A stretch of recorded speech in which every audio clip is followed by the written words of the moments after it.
Welcome to Man Does Tech, where I solve the problems you didn't even know you had. You start by activating developer options so your phone will accept advanced commands. First, make sure battery level is above 20% and use a known good USB cable. Next, open Settings, go to About Phone, and tap build number 7 times until you see the confirmation.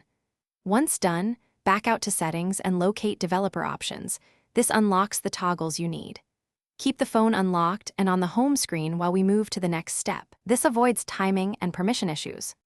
Now enable USB debugging inside Developer Options. This allows ADB commands. Slide the toggle on, and if you've tried before and failed, use Revoke USB debugging authorizations to clear old keys. Connect the phone to your computer with the USB cable. Choose a charging or file transfer mode if prompted, because Huawei sometimes restricts ADB when in power-only mode. When your computer initiates a connection, watch for the RSA key prompt on the phone. Finish by verifying the connection from your computer. Open a terminal and run a DB devices. You should see your device listed as authorized. If it's offline or not listed, install official Huawei drivers or Hi Suite, then replug.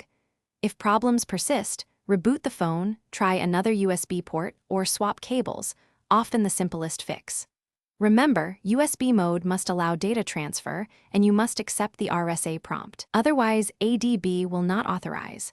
That single troubleshooting step solves most failures.